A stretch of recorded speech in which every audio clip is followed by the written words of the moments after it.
Hello, good morning, students of class 7th. Let's we start maths study. Today we'll go on page number 42. We have the question number 4.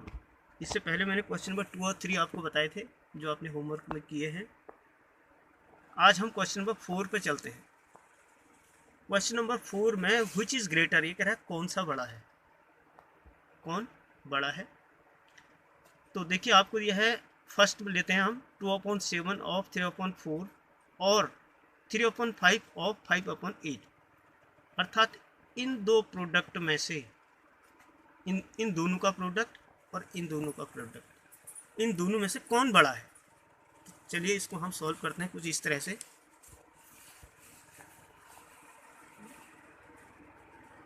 Which is greater, देखिए पहला fraction 2/7 of 3/4 और 3/5 of 5/8.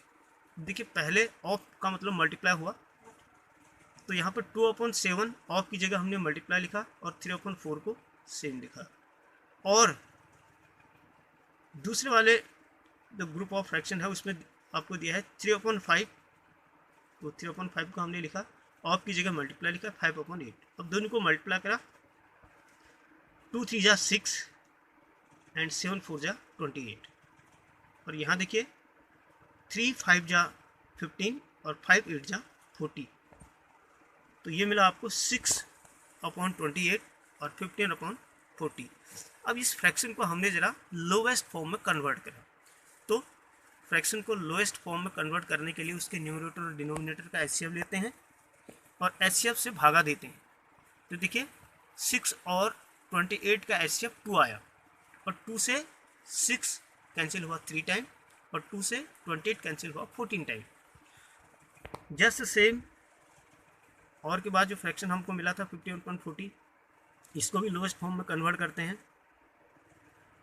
तो 15 और 40 का जो HCF आता है वो आता है 5 से इसको कैंसिल करा, 5 3 जा 15 और 5 8 जा 40. तो आपको फ्रैक्शन मिला 3/8. अब आपको पहला फ्रैक्शन मिला है 3/14 और दूसरा फ्रैक्शन मिला है 3/8. आपको देखना है कि इन दोनों में से बड़ा कौन है. तो इसके लिए हम पहले इनको लाइक फ्रैक्शन में कन्वर्ट करेंगे और लाइक फ्रैक्शन में कन्वर्ट करने के बाद फिर देखेंगे कि जिसका न्यूमरेटर बड़ा होगा बड़ा फ्रैक्शन होगा और जिसका न्यूमरेटर छोटा होगा वो छोटा फ्रैक्शन होगा. तो 14 और 8 3/14 और 3/8 दोनों फ्रैक्शन को हम लाइक फ्रैक्शन में कन्वर्ट करने के लिए 14 और 8 का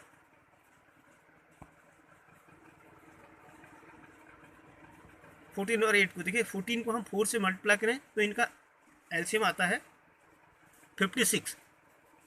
14 और 8 का एलसीएम आता है 56. अर्थात 56 एक ऐसा नंबर है जो 14 से भी डिवाइड हो जाता है और 8 से भी डिवाइड होता है. अब 14 4 जा 56, तो 3/14 को हम 4 से मल्टीप्लाई करेंगे ऊपर भी और 4 से मल्टीप्लाई करेंगे नीचे भी. और 8 7 जा 56 होगा, यानी कि 3/8 को 7 से मल्टीप्लाई ऊपर भी करेंगे, उसके न्यूमरेटर को भी 7 से मल्टीप्लाई करेंगे और उसके डिनोमिनेटर को भी 7 से मल्टीप्लाई करेंगे. In this way we will get like fraction 12/56 और 21/56. अब देखिए दोनों फ्रैक्शन एक लाइक फ्रैक्शन में कन्वर्ट हो चुके हैं, यानी कि इनका डिनोमिनेटर सेम हो चुका है. पहला वाला फ्रैक्शन इन दो फ्रैक्शन का प्रोडक्ट है और दूसरा वाला फ्रैक्शन जो लास्ट वाले दो फ्रैक्शन दिए थे उनका प्रोडक्ट है. तो हम देख रहे हैं कि यहाँ 21 इज ग्रेटर देन 12. अगर इनके न्यूमरेटर का हम को कंपेयर करें तो 21 देखिए 12 से बड़ा है. तो हम देख रहे हैं कि 21/56 इज ग्रेटर देन 12/56. अब 21/56 किसका प्रोडक्ट है, 3/5 और 5/8 का है. तो हम कह सकते हैं कि 3/5 ऑफ 5/8 इज ग्रेटर, अर्थात ये फ्रैक्शन बड़े हैं. तो इन दिस वे ये आपका इसका आंसर हो गया. चलते हैं आगे क्वेश्चन नंबर 5 में. देखिए क्वेश्चन नंबर 5 में भी कुछ फ्रैक्शन से रिलेटेड मल्टीप्लाई आपको दिया है। इसमें कहता है कि सैली नाम दिया है, सैली प्लांट्स 4 सैपलिंग्स इन ए रो। सैली जो है वो एक रो में 4 सैपलिंग्स लगाती है, एक बगीचे के एक रो में 4 सैपलिंग्स लगाती है। The distance between 2 adjacent saplings, यानी कि 2 पौधों के बीच की जो दूरी है वो 3/4 मीटर है। Find the distance between the first and the last saplings. तो देखिए, सपोज करो एक रो में 4 सैपलिंग्स, एक यहाँ पर है, दूसरा यहाँ है, तीसरा यहाँ है और चौथा यहाँ है। इन दोनों सैपलिंग्स के बीच की डिस्टेंस आपको दी है और आपको निकालनी है फर्स्ट सैपलिंग से लास्ट सैपलिंग तक की दूरी। तो देखिए 3/4 यहाँ हुआ है, देखिए यहाँ क्या मिला आपको, 3/4 यहाँ हुआ, 3/4 यहाँ हुआ, 3/4 यहाँ हुआ, तो 3/4 3/4 3/4। तो देखिए 4 उनका डिनोमिनेटर होगा और 3 ऐड हो जाएगा, 3 3 6 और 3 9 9/4 मिलेगा। The number of saplings in a row equal to 4 saplings है। Distance between 2 saplings 3/4 metre.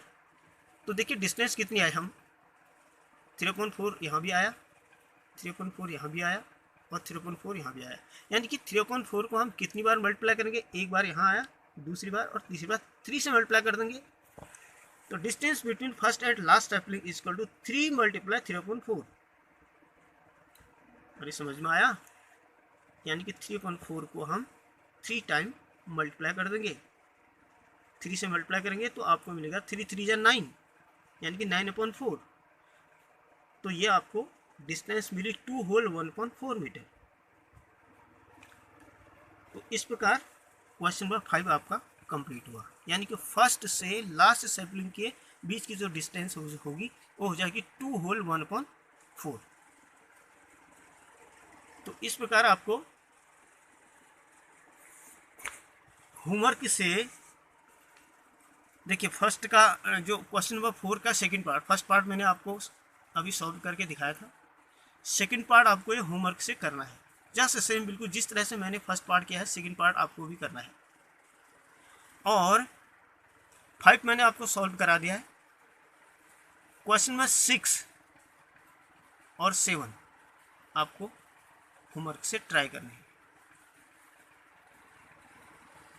6 और 7 नहीं अगर क्वेश्चन नहीं आएंगे तो कल मैं आपको अगली वीडियो में आपको 6 और 7 सॉल्व करा दूंगा, लेकिन अभी आपको ये ट्राई करने घर से बनाने का प्रयास करना है इनको। और क्वेश्चन नंबर 4 का सेकंड पार्ट ये आपको सॉल्व करना है नोटबुक में, इसको भी नोटबुक में करना है, इसको भी नोटबुक पहले रफ में ट्राई कीजिएगा, उसके बाद जब सही बन जाते हैं तब उनको फेयर कॉपी में सॉल्व कीजिएगा। That's all. सभी बच्चे अपने होमवर्क के नीचे अपना नाम लिखना।